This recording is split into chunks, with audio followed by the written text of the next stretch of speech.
തൃശൂരിൽ ദേശീയപാതയിൽ ടോറസ് ലോറികൾ ഉപേക്ഷിച്ചു. ഡ്രൈവർമാർ കടന്നുകളഞ്ഞു. നടത്തറ സെൻട്രലിലാണ് സംഭവം. വിവരങ്ങളുമായി അനീഷ് ആന്റണി ചേരുന്നുണ്ട്. അനീഷ്, ദേശീയപാതയിലാണ് ടോറസ് ലോറികൾ ഉപേക്ഷിച്ച് ഡ്രൈവർമാർ കടന്നുകളഞ്ഞത്. എപ്പോഴാണ് സംഭവം? വിശദാംശങ്ങൾ. അജുന, 3 ടോറസ് ലോറികളാണ് ഇത്തരത്തിൽ ദേശീയപാതയിൽ നടത്തറ സിഗ്നലിന് സമീപം റോഡ് സൈഡിൽ ഉപേക്ഷിച്ച് ഡ്രൈവർമാർ മുങ്ങിയത്.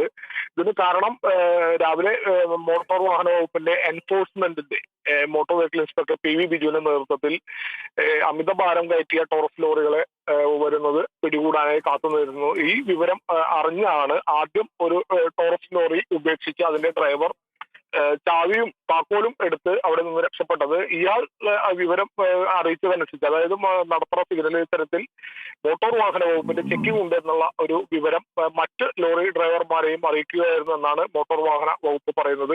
ഇതോടെ ആ സിഗ്നലിന് സമീപത്ത് തന്നെ മറ്റ് 2 ലോറികളും സമാന രീതിയിൽ ഉപേക്ഷിച്ച് അതിന്റെ ഡ്രൈവർമാരും ഇപ്പോൾ രക്ഷപ്പെട്ടിരിക്കുകയാണ്. എന്തായാലും ഈ 3 ലോറികളിലും അമിത ഭാരം ഉണ്ട് എന്നാണ് പറയുന്നത്. മണ്ണ് ആണ് എന്ന് പറയുന്നു. അപ്പോൾ ഇതുമായി ബന്ധപ്പെട്ട് മോട്ടോർ വാഹന വകുപ്പ് കൂടുതൽ യൂണിറ്റ്, മറ്റൊരു യൂണിറ്റിനെ കൂടി ഈ മോട്ടോർ വാഹന വകുപ്പിന്റെ തന്നെ വിളിച്ചെടുപ്പ്. നിലവിലിപ്പോൾ ഈ സ്ഥലത്ത് 2 മോട്ടോർ വാഹന വകുപ്പിന്റെ യൂണിറ്റ് ഉണ്ട്. അവർ വിശദമായി വാഹനം പരിശോധിച്ചു വരികയാണ്. അമിത ഭാരം ഉണ്ടെങ്കിൽ ആ അമിതമായി വരുന്ന ഭാരം മണ്ണ് മാറ്റിയതിനു ശേഷം മാത്രമേ ലോറി വിട്ടു നൽകുകയുള്ളൂ. മാത്രമല്ല മതിയായ ഫൈൻ ഉൾപ്പെടെ അവരെ ഫൈൻ ഉൾപ്പെടെ അവരിൽ നിന്ന് വാങ്ങും. അതിനുശേഷമാണ് വണ്ടി വിട്ടു നൽകുക. എന്തായാലും ഈ 3 ലോറികളുടെയും ഉടമസ്ഥരെ വിളിച്ച് വരുത്താനുള്ള നീക്കത്തിലാണ് ഇപ്പോൾ മോട്ടോർ വാഹന വകുപ്പുള്ളത്. മാത്രമല്ല GST വിവരം അറിയിച്ചിട്ടുണ്ട്. GST വകുപ്പും സ്ഥലത്തെത്തിയിട്ടുണ്ട്. ഇനി ജിയോളജി വകുപ്പിന് വിവരം അറിയിച്ചിട്ടുണ്ട്. മതിയായ രേഖകൾ ഉണ്ടായിട്ടാണോ ഇത്തരത്തിൽ മണ്ണ് കൊണ്ടുവന്നിരുന്നത് എന്നത് ഉൾപ്പെടെയുള്ള കാര്യങ്ങൾ പരിശോധിക്കാൻ വേണ്ടിയാണ് ജിയോളജി വകുപ്പിനെ വിവരം അറിയിക്കുന്നത്. എന്തായാലും നിലവിലിപ്പോൾ ഈ സ്ഥലത്ത് 3 ലോറികളുണ്ട്.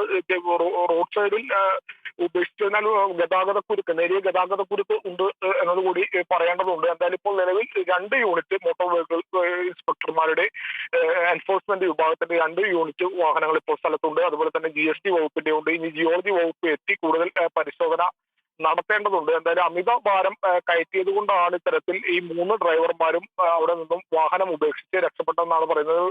മറ്റൊരു ഗൗരവപ്പെട്ട ഒരു കാര്യം കൂടി പറയാനുണ്ട്. അതായത് ഇത്തരത്തിൽ മണ്ണ് അല്ലെങ്കിൽ കരിങ്കൽ ഉൾപ്പെടെ കൊണ്ടുപോകുന്ന ടോറസ് ലോറി ഡ്രൈവർമാർക്ക് ഒരു വാട്സപ്പ് ഗ്രൂപ്പ് ഉണ്ടെന്ന് ഉൾപ്പെടെയുള്ള കാര്യങ്ങൾ നേരത്തെ തന്നെ വ്യക്തമായിട്ടുള്ളതാണ്. ഈ വാട്സപ്പ് ഗ്രൂപ്പ് വഴിയാണ് ഇത്തരത്തിൽ വഴിയിൽ എവിടെയെങ്കിലും ചെക്കിംഗ് ഉണ്ടെങ്കിൽ ആദ്യം കാണുന്ന ഡ്രൈവർ ഇത്തരത്തിൽ ഈ ഗ്രൂപ്പിൽ ഈ വിവരം പങ്കുവയ്ക്കും. ഇതോടെ തൊട്ട് പുറകെ വരുന്ന മറ്റ് വാഹനങ്ങൾ, ഈ സമാന രീതിയിലുള്ള ടോറസ് ലോറികൾ വഴിതിരിച്ച് മറ്റൊരു വഴിക്ക് ഈ മണ്ണോ അല്ലെങ്കിൽ കല്ലോ ഉൾപ്പെടെയുള്ള ലോഡ് കടത്തിക്കൊണ്ട് പോകുന്ന ഒരു സാഹചര്യം കൂടി നിലവിലുണ്ടെന്നും മോട്ടോർ വാഹന വകുപ്പ് പറയുന്നുണ്ട്. എന്തായാലും ആ വാട്സപ്പ് ഗ്രൂപ്പിനെ കുറിച്ചുള്ള കാര്യങ്ങളും ഈ മോട്ടോർ വാഹന വകുപ്പ് പരിശോധിക്കും. അതുമായി ബന്ധപ്പെട്ടുള്ള നടപടികളും മോട്ടോർ വാഹന വകുപ്പ് സ്വീകരിക്കും. എന്തായാലും നിലവിലിപ്പോൾ ഈ വാഹനത്തിൽ കൊണ്ടുവന്ന ഈ മണ്ണിന് പാസ് ഉണ്ടോ, അതുപോലെ തന്നെ അമിത ഭാരമുണ്ടോ എന്ന ഉൾപ്പെടെയുള്ള കാര്യങ്ങളാണ് പരിശോധിക്കുന്നത്.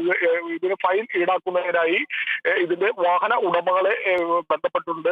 വാഹന ഉടമകളെ വിളിച്ചു വരുത്തും. രക്ഷപ്പെട്ട ഡ്രൈവർമാരെയും പിടികൂടാനുള്ള നടപടികളും മോട്ടോർ വാഹന വകുപ്പ് സ്വീകരിക്കും. മോട്ടോർ വാഹന വകുപ്പിന്റെ എൻഫോഴ്സ്മെന്റ് വിഭാഗത്തിന്റെ മോട്ടോർ വെഹിക്കിൾ ഇൻസ്പെക്ടർ ആയിട്ടുള്ള PV ബിജുവിന്റെ നേതൃത്വത്തിലാണ് ഇത്തരത്തിൽ ഈ നടത്തറയിൽ വാഹന പരിശോധന നടത്തിയത്. അനുജ,